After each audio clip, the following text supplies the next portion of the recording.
So I see all these people as strength training is the best way and high intensity training is the best way. You know what the best way is?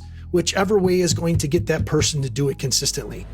Welcome to this week's Escape Your Limits podcast. Today, we're speaking with a national training manager and podcast host who has more than 20 years of experience within the health and fitness industry. Both as an innovator and educator, he has dedicated his life to coaching and consulting some of the top fitness and nutrition companies within the United States. He was responsible for developing the highly successful Alpha training program for LifeTime Fitness and was an executive for 24-Hour Fitness and Club Sport. In this episode, we hear about the latest personal and small group training trends, the challenges and opportunities the global pandemic has presented, and insights that will give you an idea of what to expect in the world of health and fitness in 2021. So please welcome the National Education Manager for LifeTime Training, Mr. Jason Stella, to the Escape Your Limits podcast. You know, my father was a musician his whole life, and his biggest regret and he's since passed, but his biggest regret was not moving to California with the band that he had started in Chicago, because the album that they finished once they moved to California, they actually won a Grammy Award for. And so, you know, ironically, when I was about 39 years old, I think it was 39, maybe 40, I was in California and I got the phone call for being able to move to California, for that particular position. And what had happened was I got offered the role. I was driving back to Oakland Airport. I was listening to the song that was actually the song that my dad was not a part of that won the Grammy Award. It was a song called Tell Me Something Good by Rufus and Shaka Khan. And I was just thinking in my head, do I do this? Do I move my family again? I've got an amazing position. I'm tied in at LifeTime. I mean, it's a great opportunity, but do I do this? 2 minutes later, on the GPS, it says turn right on Doolittle Drive. My dad's middle name was Doolittle. 2 minutes after that, I get a phone call from the drummer of the band, who I hadn't talked to in 15 years, that was also regretted not going. And he calls me out of nowhere and says, Dad, Jason. I'm like, what's up, Uncle Leo? He goes, I heard you might be moving to California. You better do it. I was like, done. All right. It's a sealed deal. I'm taking this opportunity. Now, fast forward, it doesn't even last a year. And I'm on my feet. My rent was $4,900 a month. I was making some good money and it went to nothing. My wife was not working, 3 kids. And I'm like, what the hell am I going to do? And that's when I dove into myself. That's when like I told you, I went to Bo Eason's, class. I started reading Stephen Pressfield. I started reading Start Here by Eric Langshire. And those things taught me how to deal with failure and stop the repetitive pattern of not reaching my potential and really finding out what the heck do you enjoy? What do you love? And it was one of the things that Brahm Acrates asked me several times. What do you love, Jason? And it finally hit me that, I always want to make money, but what I love doing right now, how I've been able to reinvent myself and go from basically I was a trainer with a degree in biology and athletic training to become VP of the second biggest company, a fitness company in the world, didn't last, and then come back to doing what I love right now of trying to get trainers to elevate the industry, to elevate the training industry, to create a career path that trainers can retire from has been my tagline forever. And really truly make it a profession has been, just what I'm all about. And that's been the thing, is dealing with failure. Failure is not failure. It's a learning experience if you take the time to be able to learn the lesson that comes from it. Thank you for supporting the Escape Your Limits podcast. If you're thinking about creating a unique and engaging fitness space to take your fitness to the next level, then we have you covered. Escape Fitness design and manufacture some of the most innovative, attractive, and durable functional training and free weight equipment used by many of the best trainers and fitness brands across the globe. As a valued listener, we are offering you a 10% discount off many of the products on our website. You can check out the full range by going to escapefitness.com and use the code DUMBBELL. That's escapefitness.com using the code dumbbell. That's it for me. Please enjoy the rest of this interview. Mr. Jason Stella, welcome to the Escape Your Limits podcast. Man, thank you so much, Matthew. I really appreciate being on, man. So what's it like being on the other side of the seat? You know, you're a bit of a podcast sort of expert now. So how does this feel? No, I appreciate it. It's interesting, man. I love to tell my story. You know, I've spoken in front of groups for quite a while now, whether it's smaller groups, you know, within the jobs that I've held or bigger groups. So it is, it's a little bit more nerve wracking, I guess, you know, for me right now on this side versus, you know, on the other side. Yeah. It's I've done a few as well on the opposite, and you kind of like you're hitting people with questions, and then you actually realize when you're being interviewed that it's probably more scary to be in that seat. For sure. So why did you guys come up with the LifeTime podcast then? What was the motivation for that? Yeah, you know, it really stemmed after after everything shut down and came back. You know, obviously we had to furlough a decent amount of people and decent amount of trainers. And then we lost a lot of trainers. You know, I think this whole thing created a perfect storm of trainers that really wanted to go off on their own, but that were maybe afraid to, or they had too much stability and they couldn't risk it. Then that all went away. So they started their own. So, you know, obviously one of the main reasons was, how do we let people know what we have to offer at LifeTime and, you know, who we're connected with? That was one of the reasons. The other reason was so many people are going to Instagram and YouTube, and, you know, those places are great, you know, for some things, and they're not so great for others. And what I was seeing is people were following people with 2 million followers. And if you want to follow them on how to get to 2 million followers, that's great. But a lot of times the people that are really, really good at educating trainers and training trainers that have been doing it for years and years and years to a high level, those people are kind of underneath the ground and people don't know who those people were. So I wanted to bring those people to light. So it was a combination of, you know, how do we bring the Live, Train, Eat brand together? How do we recognize our own trainers by giving them some PR time on the podcast, and finding out great stories that they've had, whether they worked at other organizations and now they're with us, or whether they're, you know, have great client stories or personal stories. And then how do we create better relationships to educate our trainers and then to create discounts that really are exclusive to LifeTime that we can offer our trainers, so that if we say, hey, we take 30%, 40%, you know, we give you benefits, we give you 401k, we're also going to give you education, and we're going to give you discounts that you can't get anywhere else. So those 3 things really were, you know, the main reasons in my mind of how can we go after, you know, wanting to do something like this. And it's been fantastic. We've gotten great results with it so far.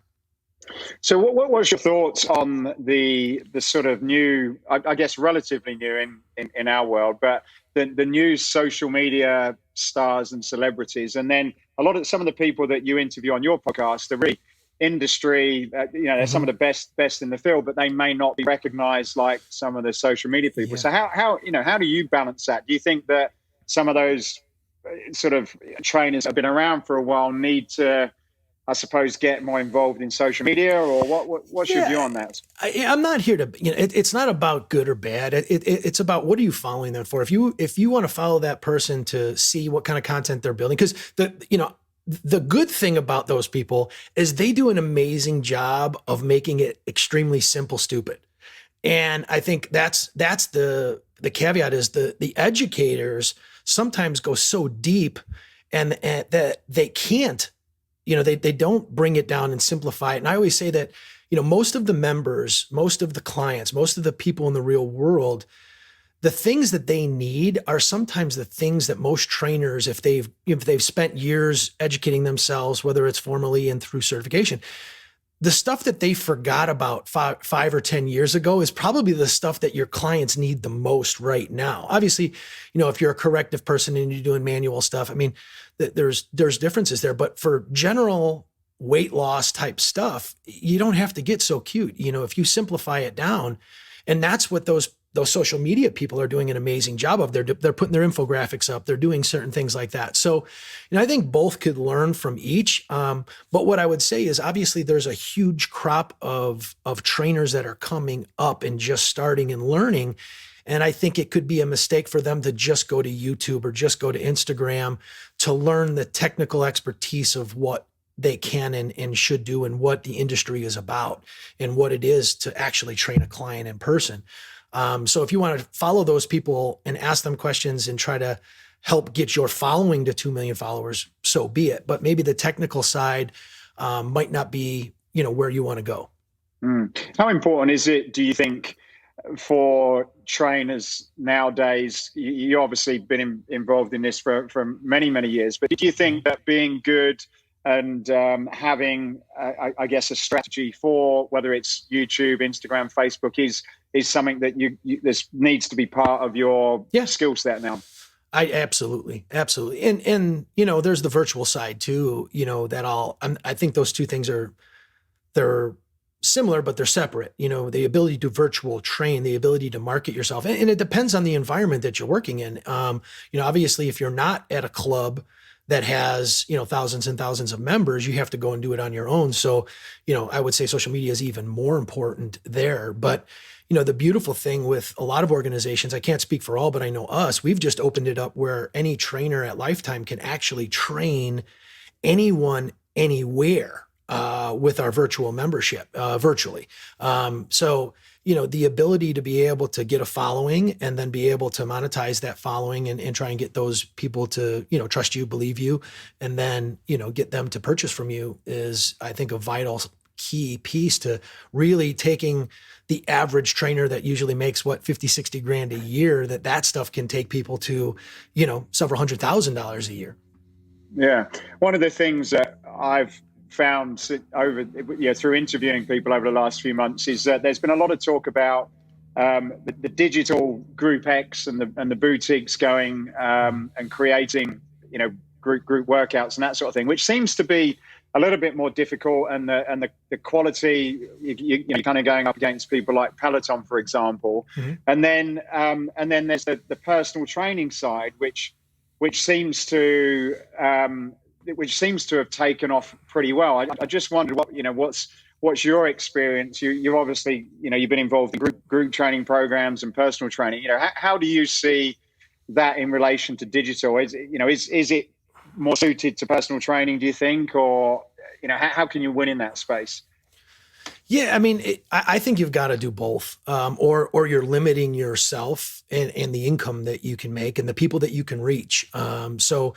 Again, what we're teaching and what we have is we have virtual group. And when I say virtual, where it gets not confusing, but just to separate, there's virtual where you and I are training on a camera, whether it's one-on-one or with a group of people, but through a camera. And then there's online coaching, which I call online coaching more. I'm going to send you a workout that's going to have the videos and is going to have, whether it's a platform or maybe it's just an Excel that you're going to then do off on your own because you have the accountability to be able to do those things. So both of those things, I think, are vital to, really having a career that you can retire from and make a really good living outside of just huffing and puffing with your one-on-ones all day long or your small groups. So, obviously, I think that if you're not taking the time to educate yourself on how to do that, then I think you're not going to be financially as successful as maybe you can be. So the ability to do it obviously is different. Being in front of a camera, being able to, assess people on a camera, if that's, obviously if you're not assessing, you're guessing has been a ongoing piece with successful trainers. So the ability to navigate that and be able to do that, I think, in some cases is hard in that you're not there and you can't touch and you can't use different cueing techniques and ways to do things. But at the same time, if you record those things, if they allow that you record those things, you have the ability to go back and actually look at things a little bit deeper. Again, if you're really caring for them. So I think there's a whole nother avenue that there's a whole benefit of it. But the last thing too is I think as technology grows, I think program design and some people are going to hit me on this one and disagree with me, but program design, the skill of doing it yourself, I think is going to be improved through AI. The ability to put algorithms in, I think, forgot his name, Exos, the guy who started Exos, Mark Verstegen. Mark Verstegen had, many years ago, he created with his relationship with Intel, a whole unit that the person would come in. It was like an executive program where you just touch the screen. My shoulder hurts, my back hurts. I didn't get much sleep. And then it would take the algorithm and spit out the workout for you. And then the coach would actually be the person motivating, making sure they're doing it right, and engaging with that person. So I just think program design is important now if you don't know how to do it. But I think as AI gets better, you're going to be able to put things in and it's going to spit out a better program than most people can do on their own. So is there things, Jason, that you've, since this crazy lockdown situation, from your business perspective, is there things that you've learned as it relates to digital? Is the digital personal training a great opportunity that's probably, people haven't really done a lot because they've not needed to, and it allowed, for trainers that have got a bit of a ceiling, is this the new opportunity that you probably didn't realize or not? Yeah, I agree. I totally believe in that. Because like I said, the biggest problem with training is, you can charge a certain dollar amount up to a point, depending upon where you're at. And you have a period of time in which that you could train these people. And so I always say that if, the different resources that you have for success to be able to, again, make more money, not that making more money is everybody's, as a trainer's goal. But at the end of the day, if that is what your goal is and you want to be able to make more money, and in a lot of cases, I'll say with less effort after the effort is put in, because there's no such thing, right? So in the digital space, your time learning the platform in which that you're going to use, entering in all of your programs into the workout so that you can have various different workouts as opposed to doing them on the spot each time. Because you could put templates into the system, and then depending upon the person that you're training, you could manipulate the template without having to create a whole new program. So there's a lot more upfront work that you need to do to get ready, to get yourself to be able to be efficient. And if you do that, then I think the sky's the limit, because now you can start to, again, just, maybe you're only charging $100 a month, and again, on a low end, or some people will charge a hell of a lot more than that to be able to work with clients. But now you can get the masses going a little bit more, and you don't have to be there to train them. You're sending the workouts. You just need to be able to work with the technology to be able to keep them accountable, help them with their behavior modification habits, depending upon, what they're doing and what they're not. You mentioned that the program design part could potentially almost be automated, and the trainer may not be quite as important. If that is the case, what is the sort of X factor? What's the key part that you think the trainers can do with the virtual or digital side that if that's being done by a machine, for example? Well, again, there's becomes the manipulation.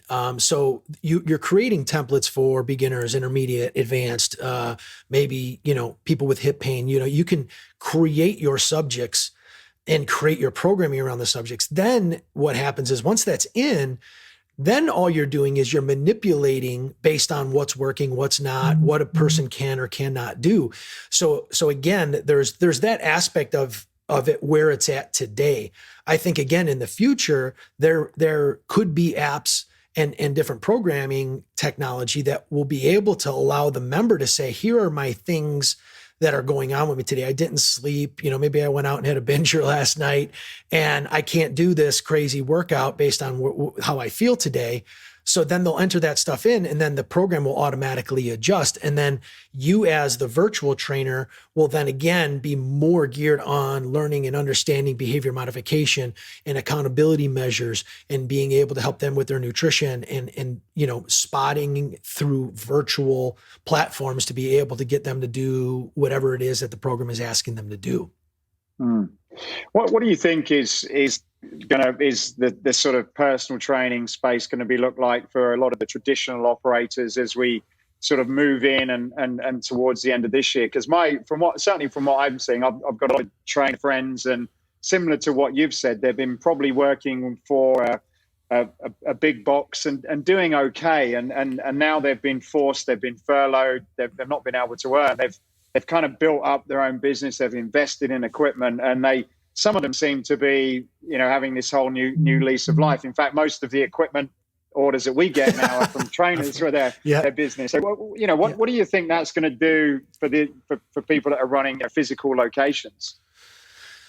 Well, I think there's 5 fundamentals. And we've briefly off air talked about this is, at the end of the day, there's 5 fundamentals that I think every trainer needs to have to be successful. And this was not something that, it's something that I came up with, but I came up with it through interviewing 400 total trainers, 200 trainers that were super, super successful. These were people that for at least 3 to 5 years maintained 25 plus sessions a week consistently.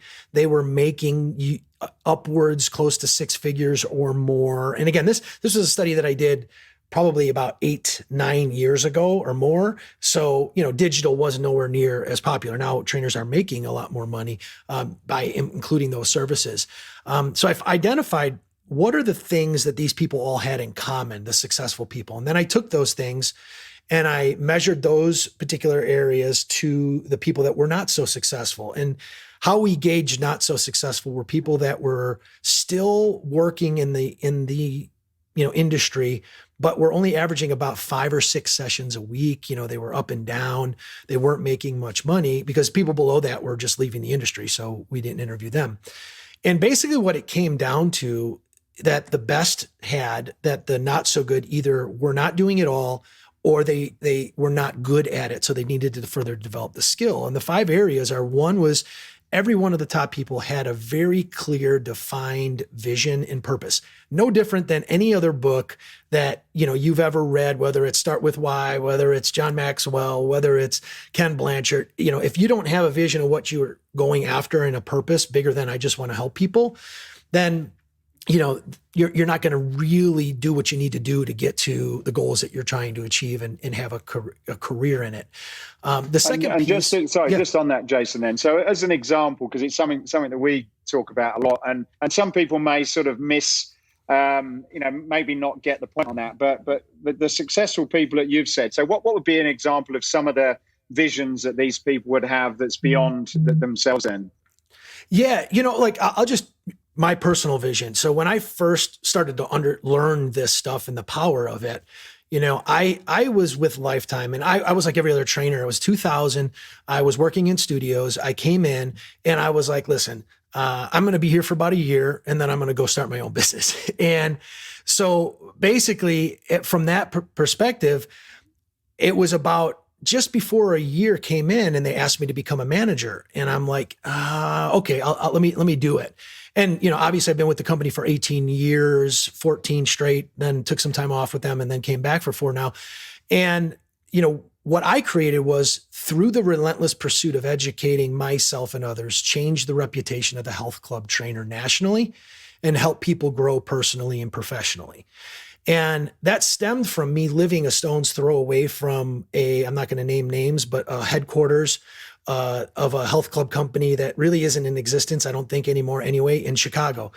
And I walked in as a sophomore in high school because I was playing basketball pretty competitively and I wanted a place to work out and play and shoot hoops in the summers. And they basically came in and I wanted to be a floor instructor or something, towels, whatever it was. And they're like, hey, you should be a trainer. You can just take our in-club course and you could be a trainer. I'm like, what is that? Like, what do I know? I'm 17 years old, 16 years old. So at the end of the day, having a vision of the future that basically is what creates and sustains the motivation. If you look at any successful, I don't know if you remember, I'm dating myself a little bit, for Body for Life. Do you remember the Body for Life book that Bill Phillips wrote? What was the first thing in that book he told you? Take a picture of yourself the way you are today and put it up in your car and put it on your fridge and put it anywhere that you're going to make a bad decision potentially in the future, because that's going to help drive the vision of what you're trying to go after. And, the book that really cemented that for me I highly recommend it to anybody, is The 3 Laws of Performance. And it's just a Bible to me, to be honest with you. It's just phenomenal book. And it talks about the importance of setting a vision, of a significant vision of the future. And if you oppose that then to the typical trainer, then, so what are they when and you obviously must meet a lot of them. So what are they generally coming? Are they just coming to say, like, I like to be a personal trainer, I'm looking for a job, and that's it? Is that the opposite? Yeah. Well, the one thing I could say with regard to LifeTime, because we're about 95% full-time, which in the industry, that's, when I was at other organizations, they didn't want full-timers because, unless they were really, really overperforming just due to insurance costs and different things like that. So with us, but we still got it. We still got people that said, oh, I'm going to try this out at LifeTime, or I'm going to try this out. And I got in it because I worked out my whole life and now I want to help people, which is the canned answer. And if that's the depth in which you're going to go, is I've worked out my entire life, I think I've helped my family, I've helped my friends, and I just want to help people, I don't think that vision is strong enough. And, what I learned, not my stuff, but learning from a guy named Ken Blanchard, who's pretty popular out there. And he says, it's got to have a significant purpose. Your vision has to have a significant purpose, and you've got to be able to see it into the future. And, when you have that implanted in your mind, that's the thing. And when it becomes a strong emotional attachment to that, and it's created through time and understanding your values and things that you want to go and do, that's the thing that's going to get you over the hump. It's going to get you over, the crappy times when you get punched in the face, really, I'm diverting into kind of a system that I've created for myself that I've helped people with that, I call Path to Personal Excellence, which is a trademark that I have personally. But it's the 4 Ps. It's purpose, preparation, performance, and persistence. And at the end of the day, those 4 Ps are the things that are going to bring out your potential and allow you to achieve it. Because, I've been punched in the face many a times, and, I think you could probably share some stories as well, but, it's those times that you get up and you figure out and you treat it as a learning lesson, and then you figure out how to overcome it. And that's where the persistence comes in. But, at the end of the day, I think, that purpose, and then spending the time preparing and practicing and failing and practicing is the key. And that's where most people, they come into it, they want to help people. Then they realize it's a business, and you got to sell, and you got to organize, and you got to do all these other things. And then they don't want to learn that skill, and then they beat themselves up because they're not good at it. And I'm like, why are you beating yourself up over a skill that you've never practiced? Why are you expecting to be good at it?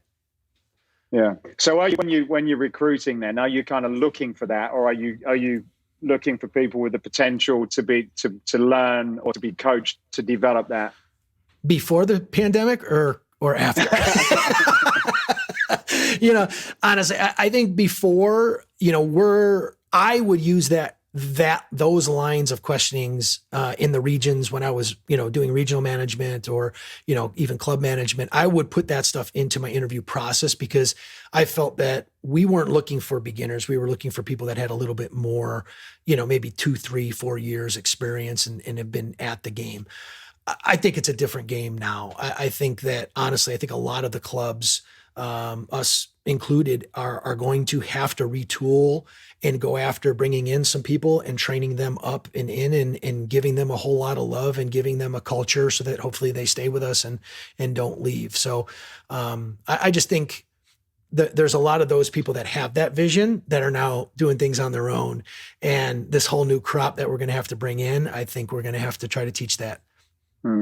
So first point was have a vision then. So I'll let you continue with your 5 fundamentals. So what was the second one then? Yeah. Now the second one is, business planning. And every single person that I interviewed knew exactly not only how much money they wanted to make, but down to the sessions per day, per week, per month, that they needed to, be able to achieve, to be able to then, make the money that they wanted to make. And then that goes into, the third piece, which is be organized. And I kind of put those sometimes together, but they're different because, everybody wants to be a busy trainer until they become a busy trainer. And then if they don't have a system to be organized, whether that's a scheduling system, whether that's, creating boundaries for when they're going to come in and when they're going to leave and when they're going to work out still and when they're going to eat and doing all those things, at LifeTime, we call it the highly effective schedule, which sometimes creates a negative connotation because I think how it's managed.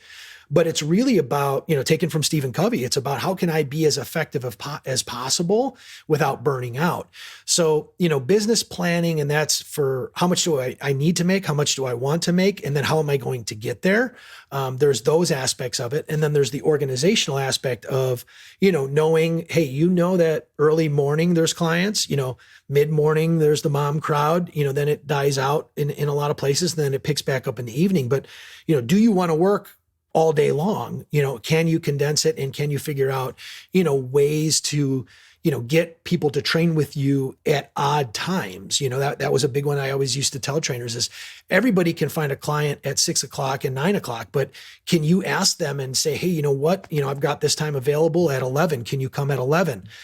Can you come at 1 o'clock in the afternoon? So can you fill up your odd times by just asking and kind of forcing that issue, as opposed to saying, hey, well, what time do you want to work out? And then you may lose a client because you don't have that time available.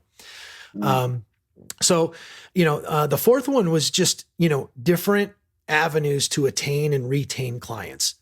Everybody loves to attain them, and then they forget how to treat them sometimes, and then they can't retain them. And that's where, what we talked about earlier is, how are people using social media? If that's something that you're doing. If you're not, then how are you getting in front of people, which is always the benefit of working for a club. There's people in the club all the time, not as many right now, but, still getting better. And then the fifth piece was just personal development and developing yourself in where your strengths are. I'm a firm believer in that. But also, if there's a skill that you need that you don't have, that is a vital behavior, then you've got to be able to push yourself to be able to do that. Sales is a big one. Can you create a way to sell in a way that you feel good about it? And is there a way that you can get in front of people? Are you tracking your client results? It's really why I call it the fundamentals, because it's not rocket science, but so many people don't spend the time educating themselves and learning and really organizing it, I think, in a very simple way, which is what I've tried to do. And how are you, when you teach people to do this, how are they fitting it into what they do in a typical day or week? Are you getting them to say, right, once a week, go through this and put it in your diary, schedule it? What in terms of implementation, what are some of the success traits? What I used to do, we have, again, things are different pre and post COVID, but when I was in clubs, we would literally have at least one day a week that was a business, all team business meeting, which we focused on business things that were coming up, things that we can help you with. And then we also had more of a technical. So on Wednesdays was business, and then Thursdays were technical. And those were just hour longs. But then there's, from a managerial and a plug that I would have to say for all the different companies. I've worked for four different fitness companies. And the one thing that I can say that I believe is why LifeTime is as strong as they are, and why, there were clubs writing $500,000 a month in business. Okay. In PT, just PT, that's not membership, that's PT and nutrition. And then, different, small group training, all of that, not just one-on-one, but it all combined in. And it was because we would have an infrastructure within the fitness, and a lot of the companies, especially as companies start to downsize, they reduce that infrastructure. But, we had in a regional level, we have a regional manager. Then underneath that regional manager, sometimes we have an area manager. And then underneath that, we had a PT manager. And then in some cases, we had anywhere 2 to 4 assistant managers that had focused on either member acquisition or member retention with the trainers. And then you had metabolic specialists that ran all of our metabolic program. You had small group training coordinator. You have a Pilates coordinator. So the infrastructure and the ability to have a career within fitness and not have to go into sales, or meaning sales membership, or not have to go to general management, which is usually what happens is, in a lot of organizations, they go from trainer to PT manager to general manager, and then, district manager. And some people in fitness, I never want to do that. I never want to deal with poop in the pool is what I said. I just, I want to deal with fitness. That's my thing. And I love it. So at the end of the day, that's something that not a lot of organizations have, that create the opportunity for us to educate and to give people, and be able to make money, maybe not huff out 40, 50 sessions a week, maybe split the time and do 10 sessions a week, be a manager and still make the money that you want to make. So, we always had those things. And then there would be sub one-on-one meetings that we would do, and, all of those types of things that we would help educate the people. And then we'd bring in people, we would bring in, educators from the industry, and, we would take them on a road show several, times. We did that with a guy named Jim Lavelle. We did that with a guy named Joel Jameson. We did that with, many different people in varying different avenues.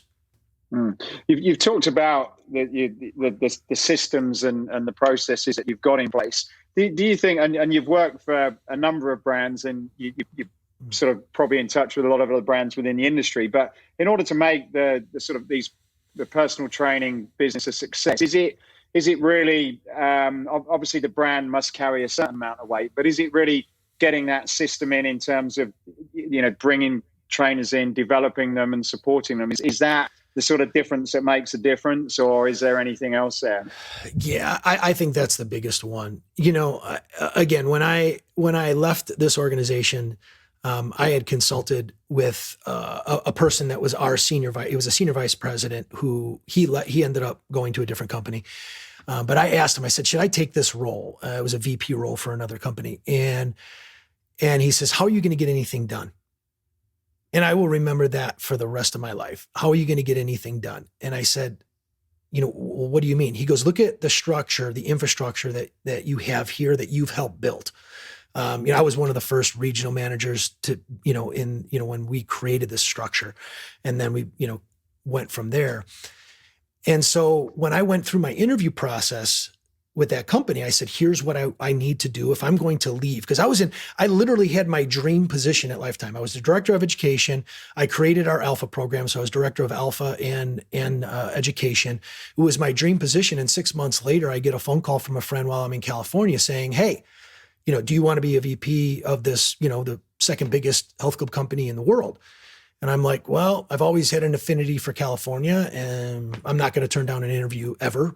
So, let's see what happens. And so I ended up making that switch because I was told that, hey, we can create this infrastructure. And then once I got there, they didn't allow me to create that infrastructure. And it was literally for the same amount of money, I was going to have 32 district managers, hybrid PT manager, district managers.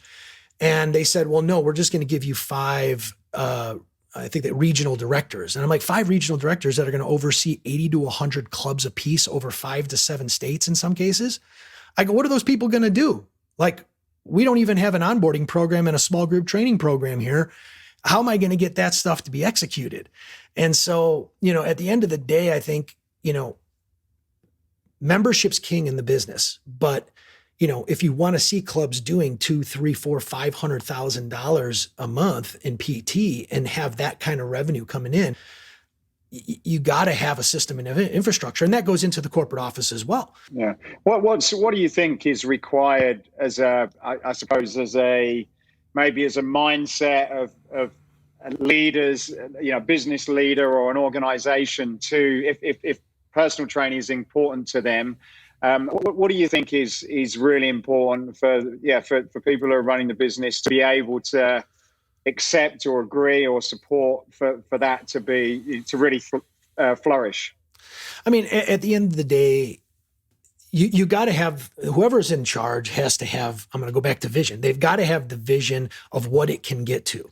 And, my good friend and the guy was like, I want to, in PT at Lifetime, he was like, I want to make PT bigger than membership. How can we go and do that? Like, and that's a pie in the sky, but that was where he was thinking. And so, from my perspective is if you don't have that belief, and then obviously at the end of the day, you've got to be able to gauge out the dollars and cents to make it work, because in order to get good people, you got to pay good people. And, obviously if you're not getting a return on that, then you're not going they're going to shut it down. So, do you have the leadership and the investment funds to be able to take those risks and, give it the time that it needs to be able to marinate, and the hard part, it's easy to do. Like when we started it with 33 clubs, and that's when when we only had 33 clubs, we started to create that infrastructure, and that's what allowed us to grow. Going into an organization that's got 150, 200 plus clubs, it's a different animal, because you got the politics in all of the different areas of, oh, well, if a regional manager is going to do this, then what are my district managers of the clubs doing? So I'm going to reduce their pay. And it just becomes that whole vicious financial cycle in threat. People go on to threat mode because they're not looking at what can it become into the future, because they've never seen it. And now with what's going on with COVID, how do you think that business model, that personal training is going to change for operators like Lifetime and others in that space? It's got to be a hybrid. Obviously it's crazy times. We're probably, we've got 3/4 of the number of trainers that we had prior to COVID. And we lost some good ones, but we're getting a lot of good ones in. We're getting a lot of people that are like, hey, you know what? I love what you guys are doing. We're giving out things like we private label trainerize for our online coaching. So, trainers don't have to pay for that. We've got a virtual membership now for $15 a month. You get all of our virtual content. We actually teamed with Apple. So we've got Apple Fitness Plus that every one of our members gets, whether it's the digital membership or the regular membership. And I could train now people as long as they're on our virtual membership for $15 a month. I can virtually train anybody in the world now. So, so now you've got a company that, one, is paying your benefits, two is giving you paid time off on top of that, is giving you a 401k and they're matching still. You've got the benefits of education from people in the industry, as well as the stuff that we've created internally, the partnerships and the discounts that you'll get that you can't get anywhere else. And, I'm going to do a podcast probably later this year on what are you actually as a trainer getting paid? Because even though you go off on your own and you're working in the studio, you're either paying rent or you're paying time traveling. Like, what are all the things? What are your insurance costs? What are your, all of those things? And how much are you giving away to yourself? Because, at our best, trainers are making 58, 60%. And in some cases potentially could go higher into the future. It's not that bad when you're never going to run out of people. Because even now our worst clubs are still seeing 1,000 members a day. Do you think then over the next year that whereas people like Lifetime were very much a bricks and mortar business, so that you would go to somewhere like that and you would get this experience, do you think that potentially a brand like Lifetime could now be this global training brand where whether you're in Tokyo or London, you can get that Lifetime experience? Absolutely. Yeah. And that's, the whole virtual channel that we're creating and have just recently launched. I think we launched it December 16th, I think is when it originally launched. And we're just going all guns ablazing into that. It's just getting people to adapt, getting people to understand how to do it properly. Yeah. And what is it, from a profitability perspective, I guess it's, is it more profitable than running face-to-face sessions? And have you got people that are doing it from within the club or from home? How does that work? Profitable for the company or profitable for the trainer? Yeah, both, I guess. Yeah. I mean, what I love about the company is that they're keeping it exactly the same, meaning percentage payout. Right. At the end of the day, that's another thing I love about Lifetime. I mean, when everybody was furloughing everyone, when we had people that were working, we actually gave them a 5% increase in their sales. So we're looking at, and that's where the high level executive business starts to look at what are the margins that we're trying to create, what do we need to create. But I heard it out of our founder Brahm's mouth is, hey, listen, we want membership, we want to be able to, we don't want to lose money in what we're doing, but I'm not expecting to get the same margins that other companies potentially are going to make, because we want our trainers to have a place to live and have a place to be able to make money and not want to go anywhere else. Yeah. And is marketing then more of a challenge to grow that, I suppose, outside of your community? To grow what exactly? So if you are, as a trainer saying, well, we can go after the whole world, and I guess if you're in a facility, then you as a brand are bringing people in and you can sort of, pick off those clients. Is that, do you have to have a different marketing approach if you want to go further afield then as a trainer?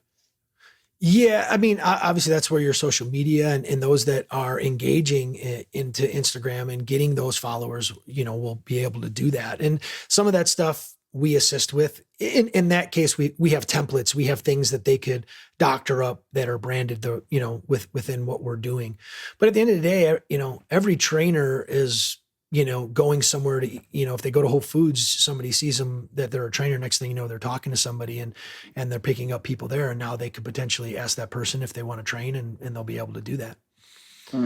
So just slightly changing gears a little bit, group training. I understand that you played a key part in the developing the Alpha program. Yep. And I've we work with many people around the globe that put together group training programs, and I think over time realize how difficult it is to, one, to develop it, two, to keep it fresh, and then three, to actually make it successful. So from what I understand, Alpha's been a tremendous success. What are, you talk about some of the fundamentals in personal training that makes that success. What would you say are some of the fundamentals that have to go into creating a great group training program?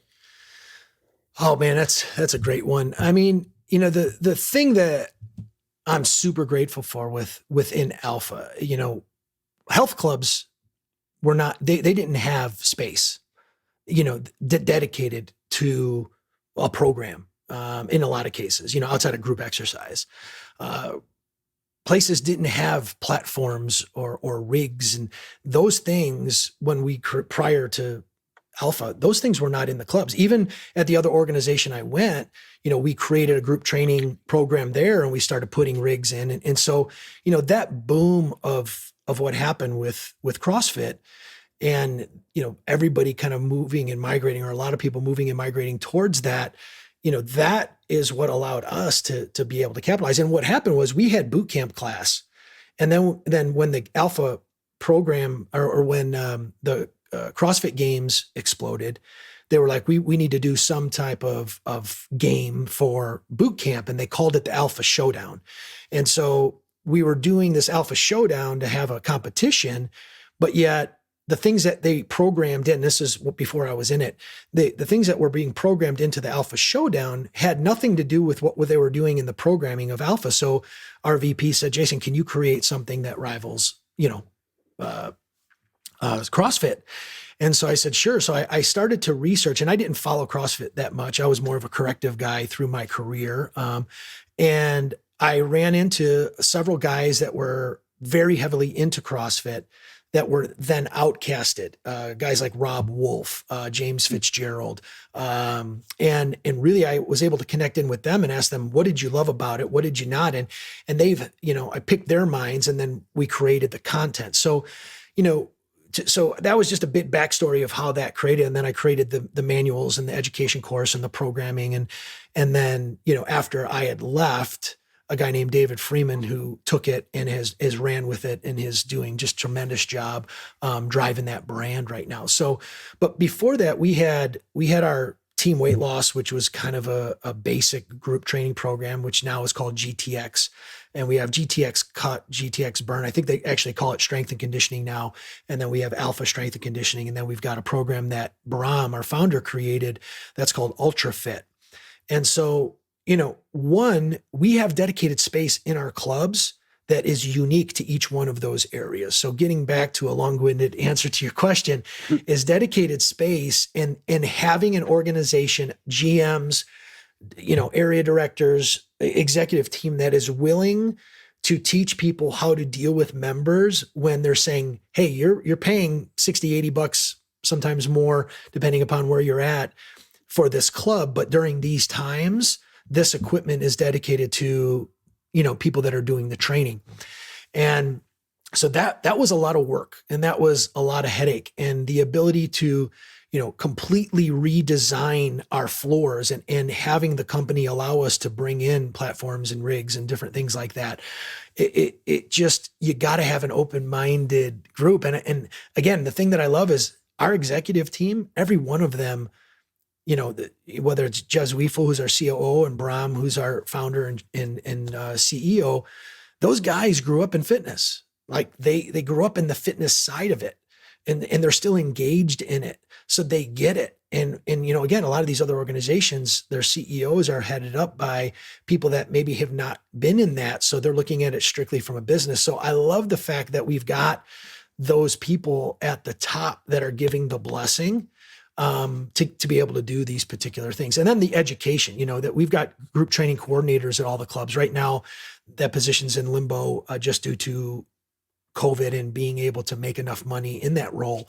But we had them in each one of the clubs. So you have a dedicated person that's recruiting the trainers, that's educating the trainers. We have certifications for each one of the formats of those classes.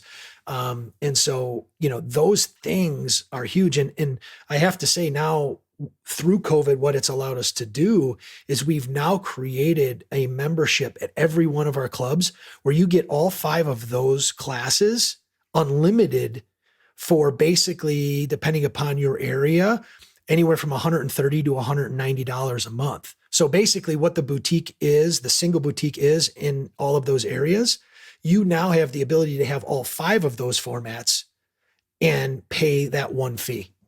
Well, what do you think? What is, or not what do you think, but what is some of the difficulties with, I suppose, fitness brands creating those programs? Because I guess a boutique, it's a little bit different because they've got one modality. They're probably like owner trainers in some cases that are very passionate, and they probably develop programs themselves and they're involved in the business. But I guess with someone the size of you, there's probably turnover of staff. There's different, you're spread a whole across the US, which is California is very different to some of the, like Minnesota, for example. What are some of the challenges that you found out when trying to do that and make it a success? I think the first thing that you have to have in place is that infrastructure, first and foremost. Then obviously, with us, our turnover was actually, and again, spotty. They're all over, but turnover in accounting for it and the ability to retrain people is another big piece that I think a lot of, when people think about that, other organizations think about it, they're like, oh, I can't even deal with it. And then some organizations even think that the small group training cannibalizes the one-on-one if they've never had it. And again, if structured incorrectly, yes, it can do that. But if you have the right structure and the right compensation model for the trainer, it won't do that. So, obviously I said space, I don't know if those are the things that you're looking for or the questions that you're having. It's just I suppose a lot of businesses, they do struggle with it. And I suppose you can kind of launch a program and get it going, but then it's like, well, keeping it going for a long period of time. And then also like the dilution of, I've been part of gyms and you kind of go to different locations and they can almost be, is this the same program? It's got the same name, Yes. but they're very different. So it seems as though you get that dilution, and it seems as though it's probably very expensive to keep that standard and that engagement from trainers. Well, and that's the key to having the organizational structure. So when you have a group training coordinator in your club, that a part of their business is to manage that program, and they manage all of those programs. So it's not a single program. In some cases, if there's certain clubs that have an alpha studio dedicated, so it's a completely separate, whether it's they blew out 2 racquetball courts and created a room there, or they added on to the building, in some clubs they have that. Then maybe you'll have an alpha only person. But at the end of the day, that person is what helps create and keep the consistency of the programming. So if you don't have that person and your club only has a general manager, I always say, if the general manager isn't hitting their membership goal, are they going to worry about the group training class? Hell no. So you got to have somebody who's passionate that is going to be able to drive that. And, I'm not going to say we've been perfect, because over 150 clubs and having personalities, there's been alpha programs that would run the way that they wanted to do it versus the way that maybe we wanted to. But I think what's been nice with COVID and now coming back, we're able to streamline programming. And, it's funny because, if you really look at some of the most successful coaches, whether it's CrossFit or Orange Theory or F45 or any berries, any of those, a lot of them aren't necessarily the most educated trainers, but they stick to the program. They're super engaged. They know how to create the community, and they have a banger of a class, and they do a great job. And so, being able to either identify those traits and or coach to those traits, I think is probably, I would say, probably one of the hardest things to do. Do you think that based on the amount of infrastructure and support to make these work, that it's only really something that a big organization like LifeTime could actually pull off, or have you seen it could potentially work with smaller independents, do you think? I do think it can work as independents, just due to what demographic are you trying to reach? And again, some of the smaller organizations, I was with an 8-club operation, and they didn't want to disrupt any of their members. So if that's the belief at the top, then okay, then you're probably not going to be able to do very well when you're trying to create a class that might have anywhere from 10 to 20 people in it that's on the floor. So it just depends on, what are you looking to try to do as an organization? Where is it membership only? Is it membership and fitness? Is it growing the business or maintaining the business? And believe it or not, there's a lot of, I think, some of those smaller 3 and 4s and 8 club chains that are happy with just making sure that membership is humming. Why is the sort of small group training important? Is it a good retention tool? Is it good from a revenue perspective? What would you say? And again, I'm not just talking about LifeTime, but in general, is it something that you think is important for fitness businesses to do? And what is the sort of main benefit of focusing on that if you choose to do it? Yeah, I found the power of group when I first started. I first started in a studio, a small studio, one-on-one training studio, and they had 2 sides.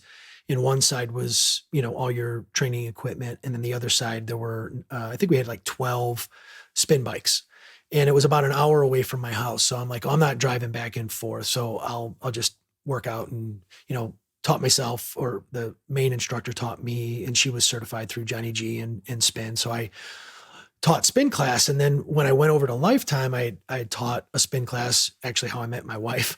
And ironically enough, I would have 30, 40 people in my class. And I would say, if I said, we're going to do head spins in the middle of class, they would do it. Like, they would say, okay, yep, I'm going to try it. I'm going to go after doing it. And so I saw the power of the community and the power of group training. And that's more group exercise, right? And you can't top that in one-on-one. And so, and I think a lot of people get stale from doing, depending upon how many offerings you got in your general group exercise.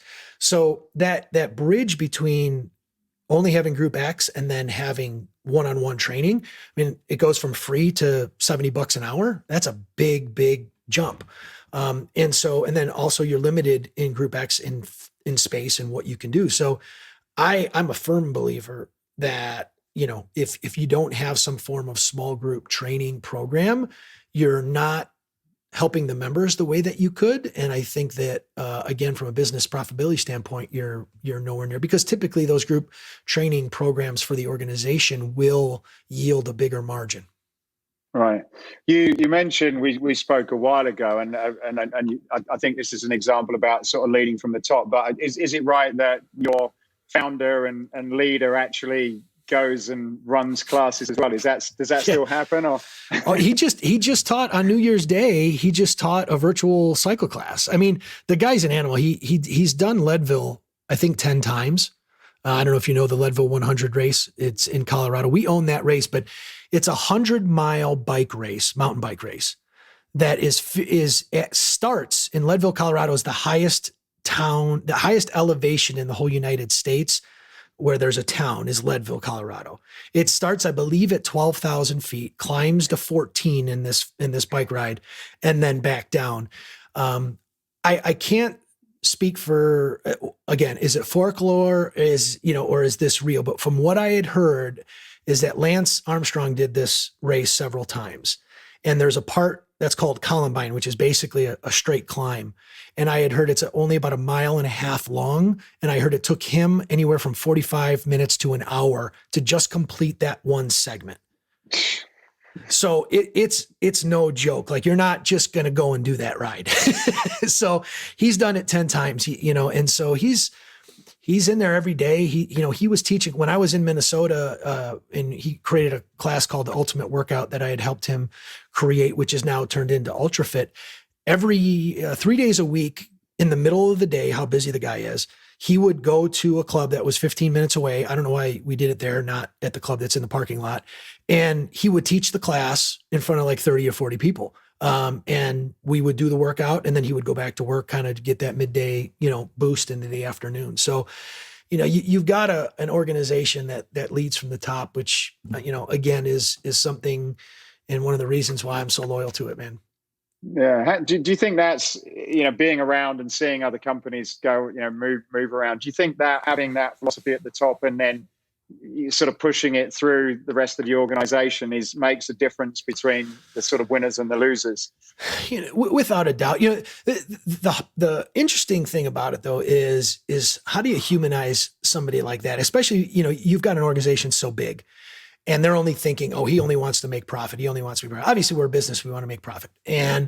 But for him to spend the time that he has, and both him and Jeff, he just got on a national call with all the personal trainers and spent about 25 minutes talking to the trainers about what the future is and where we're going and what we're doing and how you have a safe home with LifeTime. Like, CEOs in other organizations, I haven't seen it. I haven't seen that happen and have them care down to the deepest level of what that person is doing. And that goes for the front desk staff or the spa staff. I mean, he does the same thing across the board. So it's just, again, you want to talk about an attachment to a brand. That's one of the reasons why I'm so attached and why I left, not why I left, but why I came back. I can't have the conversation about when I left because I couldn't put the profanity that was used into play. So coming to you as an individual then, Jason, throughout your career, what are some of the habits that you've had to develop or the skills that have sort of got you to where you are that probably someone that's following in your footsteps would be wise to at least explore, do you think, outside of the fundamentals that we've already spoken about? Yeah, I would say, going back to why you asked me about the podcast, I was extremely fortunate enough, and it was 1996 is when I was playing college basketball, and I was working at a health club that happened to have NASM when they were based out of Chicago. So, people like Tom Purvis and John Belivernich and Mitch Simon and these guys, it created the original NASM. And they were using the club that I was a floor instructor at, which was not that other organization I told you about. It was just a single-owned building. It was huge, right by O'Hare Airport. And I got lucky that I got certified when I was a sophomore in high school, or a sophomore in college. And then at that location, there was one of my closest friends, mentors. His name's Tony Bruno. He's been in the industry forever. He was working at he was working there and then at a studio. And that's when he had asked me, hey, come work at the studio. When you graduate, and we've got a place for you. And he was in Paul Chek's. He was a Paul Chek follower. So he had followed Paul. He was in Paul's first medicine ball videos and, his correspondence courses. And so again, the story and what I'm saying is I was lucky enough to get introduced to a guy that introduced me to really, really smart people. Paul Chek. Then further, I had Tom Purvis. Then I went through Greg Roscoff's muscle activation technique. And, I spent tens of thousands of dollars that I didn't have at the time on furthering my education with some of the people that I'm putting on my podcast, because it's what has allowed me to have a career that I can retire from. So I do truly believe that, going and learning from the Gary Grays and the Michelle Delcourts and then, the Brent Bushes, who's a newer guy now. And, there's things there that will allow you. I know MAT personally is the piece that I say, even if I ever left and wanted to go off on my own, my ability to recoup and make money doing MAT, charging what MAT specialists charge, it would take me 6 months and I'd probably be back on my feet pretty significantly. So what kind of niche are you creating for yourself to make it as a fitness pro? And then obviously the virtual side now is just something that I think if you're not doing it, you're missing out a ton. So, you gotta have that vision and you gotta continue that education and learn from the right people. Yeah, you've had a lot of great people on your podcast, and I know when I've been asked the question, you don't want to say anybody's better or more interesting than another one, but if you had to sort of in order to boil it down and say, look, with what's going on in the year ahead, if you're a trainer, certain people that you think, well, this is probably going to be quite relevant to what's happening in the world today. What would you say are some of the people or podcasts or books or anything like that you think are worth people checking out? Yeah. I'm going to, when I was let go at my other when I left LifeTime and switched the other organization, I was let go. It was 6 days before my first equity share was going to hit. So yeah, I was ruffling some feathers because I was upset that I wasn't getting what I wanted to get. But at the end of the day, that happened. The very first thing that I did is I actually drove down. I was living in Northern California. I drove down to the IDEA conference. And at that time, the keynote was a guy named Bo Eason. And I don't know if you've heard of Bo or not. But he spoke on the same stage as, Brendan Burchard and Anthony Robbins and, those types of guys. And I saw him speak on the power of your story. And then I paid $2,000, which I didn't have. And I was living in Danville, California, which is probably one of the most expensive areas you can live. And I didn't tell my wife that I spent that much money, and I went to his weekend workshop in San Diego, and it was life-changing to me. And he introduced me to a guy named Stephen Pressfield, who wrote the book, The War of Art. The War of Art, not The Art of War by Sun Tzu, the War of Art, and then Turning Pro. And in that book, he talks about resistance. And with Bo, talked about the relationship with failure. Bo was a professional football player. And he said, those that make it the furthest have a different relationship with failure. And then when I read Pressfield's stuff, he talked about resistance. And resistance is basically the BS that you tell yourself to justify where you're at and why you are not going to do the things that, you probably should do. And that really changed my life. And then I read a book, which I've been trying to get him on the podcast, but I haven't yet. His name's Nate Klemp, who wrote a book called Start Here, Mastering the Lifelong Art of Well-Being. And he got into resistance in what he calls the happiness set point. And he believed in the research that they've done is that you have a happiness set point that you can elevate or that, basically you come back to. And those things come through the negativity bias, And I call them the four characters of the mind. And I say we all have multiple personalities, and our ability to navigate those personalities is what allows us to either be successful or not. And I call it Nancy negativity, which is the negativity bias. Then there's Papa Ralph resistance, which is resistance, which I just talked about. And then there's Andy, the kids are Andy attachment, which is staying attached to past and staying attached to current things. And then Jamie judgment, which is judging yourself and judging others. And those four things, as you become aware of them, as you can start to label yourself doing those particular things, are what allow you to create your happiness set point or elevate your set point. So those people, I'm trying to think if I had any of them. I'm working on Bo and I'm working on Eric. But those are two guys. And then, the guy that I've had on my podcast that was one of the most interesting episodes is a guy named Paul Taylor. I don't know if you know who Paul is or not, but he's phenomenal. And his is all over mental fitness and resilience.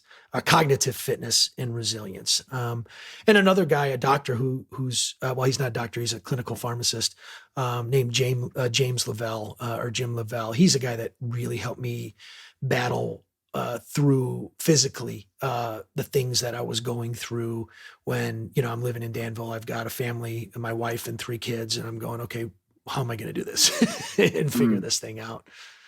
It seems there's a lot of talk about mental health for obvious reasons at the moment, probably more so. What part do you think the fitness and trainers play in that? Is that a skill that you think that, it goes, yes, we spend a lot of time looking at the body, but do you think this is something that trainers have got a key part in doing?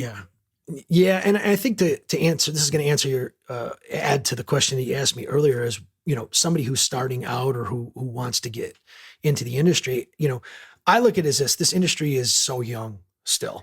And when you look at even in 96, when I started, everybody was a bodybuilder.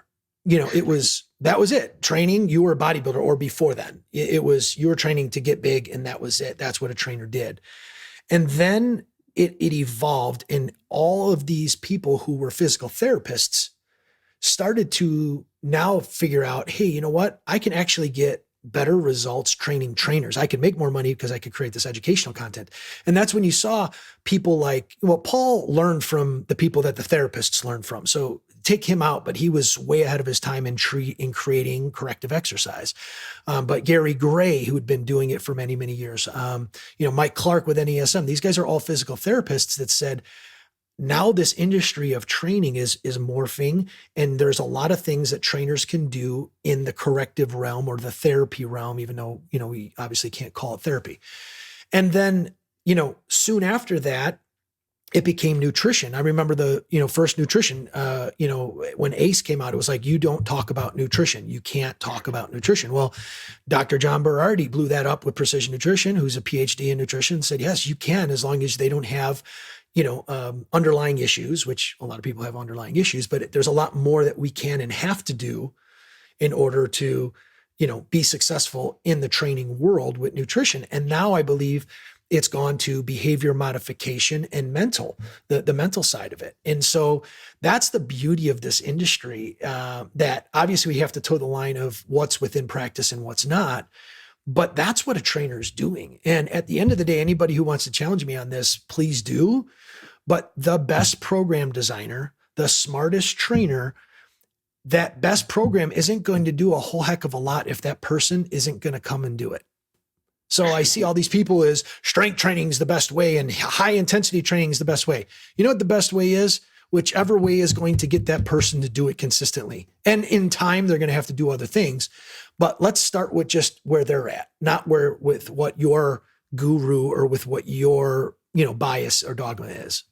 Yeah, I think it's a great point. And I think certainly as an industry, you can get quite caught up in the industry and certainly in terms of training and that, the types of training that you should be doing. But I think, one of the fundamental issues that we seem to have, particularly as a bricks and mortar locations is, look, we're still not really moving the needle enough for people to want to come in. And I know now there's other spaces that you can actually work out and I guess the way we measure the people that are active is probably a little bit skewed. But in general, more people need to be doing some form of activity. And I suppose, the first thing is just getting them out of the door, isn't it? And That's it.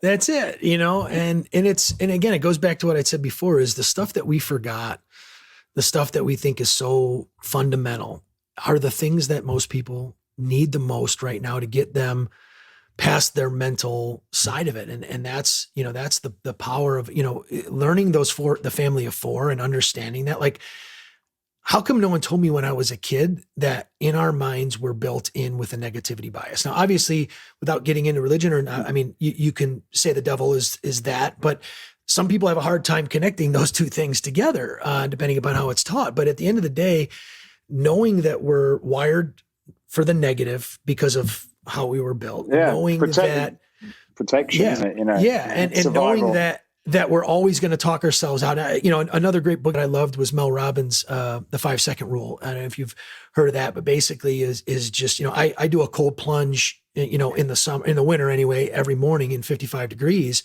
And every single morning, my brain is like, hell no, why are you doing this? Don't do it. And then I get in there and I usually stay in for 2 to 3 minutes and then go hot and then in and go back and forth.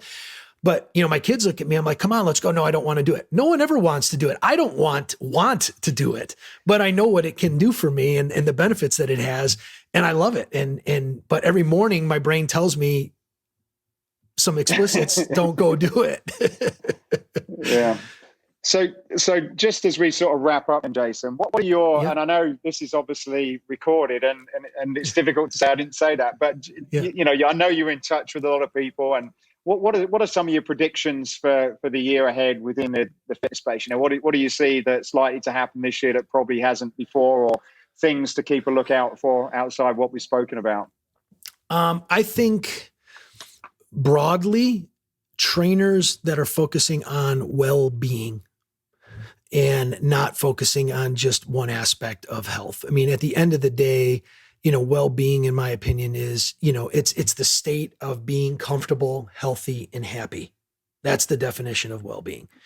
And more people, especially with all the noise that's going on politically in COVID and the fear, is if we're not helping people take baby steps, little bit at a time, and learning how to modify behavior, help people understand, the thoughts and feelings that they're dealing with and within scope, I think you're going to have a hard time, because it's not right now. I think a larger amount of people need to just mentally be active and move versus be ripped and shredded. I'm as the population's getting older, obviously, right? And, I'm okay with having a 4-pack dissolve into a little bit of a belly and have my 80-20 and have a cocktail or have a pizza and do those things and not beat myself over it. So I think the trainer that dives into understanding that, and, look at, I hate to use the term loosely, but life coaching certs that are teaching that kind of thing are blowing up all over the place. And then the virtual side. I mean, if you're not doing something to get yourself into, if it's not virtual coaching, through a video camera, it's at least getting on a platform to create online coaching that you could send off. I think that is going to save you and get you past, if your passion is truly to get in front of people, to be able to do that. And, the guy who's training that, I mean, LifeTime does an amazing job. We've got a guy named Cliff Edberg and Eric Proper, who are our main two guys that are just killing it, educating our trainers with it. But outside world, there's a guy named John Goodman, who I think is Jonathan Goodman, who's really, he created an online coaching cert. I think it was like 9 years ago. So he was way ahead of the time, and obviously he's blowing up right now. So I got one more question, but before I ask that, for people who want to find out more about what's going on in your space and your podcast, where can people find more about you, Jason? Yeah, I mean, so we're on YouTube, and it's just the LifeTime Training. If you Google that, or it should pop up on our YouTube channel. And then we're on Spotify, we're on Apple, we're on iHeartRadio, and then I've got Buzzsprout, and it's just the LifeTime Training podcast. So that's where you can go to get all of our episodes, whether, Buzzsprout is free. Obviously YouTube has the video and is free, Spotify and Apple and iTunes and stuff like that. I think there's a fee to get those, but you don't need that. So those are the best places. Or, you could, find me directly at my, my email address. And I don't know if you post that up or I'd be happy to talk to anybody. And, if you're interested in a career or anything like that, I'd be happy to chat with you and give you the pros and cons. Yeah, we'll stick email addresses and contact details in the show notes, so people can connect with you there. And although it is LifeTime, it's you don't have to work for LifeTime to be able to watch or listen to that stuff. No, absolutely not. The only thing that's exclusive to Lifetime are the discounts with a lot of the educators that we bring on the show. There are specific discounts that we get. And you won't be able to get those particular things unless you become an employee at Lifetime. So if you're looking for a new opportunity, then give Jason a call. Please do. Thank you. So final question then, Jason. Escape Your Limits is about escaping what you've believed is impossible and gone on to make it possible. What would be a memorable example of escaping your personal limits? Oh, man. Well, here's the story. The story is, my father was a musician his whole life, and his biggest regret, and he's since passed, but his biggest regret was not moving to California with the band that he had started in Chicago, because the album that they finished once they moved to California, they actually won a Grammy Award for. And so, ironically, when I was about 39 years old, I think it was 39, maybe 40, I was in California and I got the phone call for, being able to move to California, for that particular position. And what had happened was I got offered the role. I was driving back to Oakland Airport. I was listening to the song that was actually the song that my dad was not a part of that won the Grammy Award. It was a song called Tell Me Something Good by Rufus and Shaka Khan. And I was just thinking in my head, do I do this? Do I do this? Do I move my family again? I've got an amazing position. I'm tied in at Lifetime. I mean, it's a great opportunity, but do I do this? 2 minutes later, on the GPS, it says turn right on Doolittle Drive. My dad's middle name was Doolittle. 2 minutes after that, I get a phone call from the drummer of the band, who I hadn't talked to in 15 years, that was also regretted not going. And he calls me out of nowhere and says, Dad, Jason. I'm like, what's up, Uncle Leo? He goes, I heard you might be moving to California. You better do it. I was like, done. All right. It's a sealed deal. I'm taking this opportunity. Now, fast forward, it doesn't even last a year. And I'm on my feet. My rent was $4,900 a month. I was making some good money and it went to nothing. My wife was not working, 3 kids. And I'm like, what the hell am I going to do? And that's when I dove into myself. That's when like I told you, I went to Bo Eason's, class. I started reading Stephen Pressfield. I started reading Start Here by Eric Langshire. And those things taught me how to deal with failure and stop the repetitive pattern of not reaching my potential and really finding out what the heck do you enjoy? What do you love? And it was one of the things that Brahm Acrates asked me several times. What do you love, Jason? And it finally hit me that, you know what? I always want to make money, but what I love doing right now, how I've been able to reinvent myself and go from basically I was a trainer with a degree in biology and athletic training to become VP of the second biggest company, a fitness company in the world, didn't last. And then come back to doing what I love right now of trying to get trainers to elevate the industry, to elevate the training industry, to create a career path that trainers can retire from has been my tagline forever. And really, truly make it a profession has been, just what I'm all about. And that's been the thing, is dealing with failure. Failure is not failure. It's a learning experience if you take the time to be able to learn the lesson that comes from it. It's an interesting story, and there's some weird coincidences like leading up to it. How did you what meaning did you attach to those signals? Was it like, I'm trying to sort of like think about it in myself, but like, was it a case of, look, your father wished he'd done it, and it was like, it's just one of those things that you needed to do, otherwise you'd regretted it regardless of the answer? Or how did you sort of play that back? One of the things I could say is I don't believe in coincidence. I really don't. After and one step further, then after I got the role, me and my wife, they gave me two different home search opportunities. We were trying to move in the middle, like right before school started. It was in, again, Danville, East Bay, California. It was outbid. It was just nuts. It was like 2014. And we saw 27 homes and couldn't get into one of them. And it was the last day. And my wife was crying, saying, I don't think we should do this. I don't want to live anywhere else, blah, blah, blah, that all that stuff goes. And literally I said, let's go to dinner. So we went to dinner in San Francisco, and we had two homes that we can see the next morning before we were leaving on the plane. So we go to that first home, and that first home, the lady says, this one's available. And I'm like, oh my God, it was perfect. Cul-de-sac. I mean, you couldn't put it perfect. She's like, oh, but you have to, they're not renting right now. They're buying. I'm like, I don't have $1.8 million to buy a home right now. I mean, like nowhere near. Like, why did you show me this place? And she goes, but I think I could talk them into renting. By that afternoon, they were renting. It was my dad's birthday. So like after those kinds of things, that's what I'm saying. And, it's one of those things I've gotten into mindfulness and meditation. And I just think it's happening to us, but we're so busy and unaware of paying attention to those things. And once you settle in who you are and identify who you are and what your feelings and emotions are telling you and what the world's telling you, I think that's when you truly could be free of the noise, because there's so much noise, now, and there's politics and everything, and there's people's jealousies and blah, blah. And I'm just like, that's on you, man.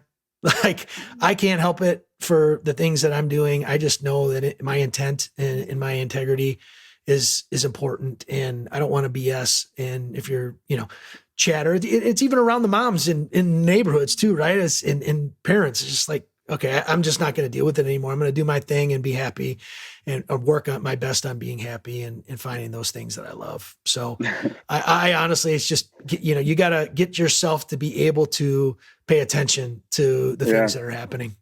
Yeah. Great story. Well, Jason, thank you so much for your time. I hope we can connect when we're traveling again, maybe in California. And for sure. Yeah, I got to get out there. Those two, I was based out of that Laguna Niguel club for about 6 months. And, I want to go see that San Clemente club too, because I heard that one's amazing too. But definitely, I really appreciate, you allowing me to share my experiences and time and love your show. So thank you so much. Thank you, Jason. Thanks for your time. Thank you too, man. Hey, I hope you enjoyed this podcast. If you did, then please go over to iTunes and subscribe to the Escape Your Limits podcast. Leave a review, leave a comment. It really would help us a lot to continue to keep these going.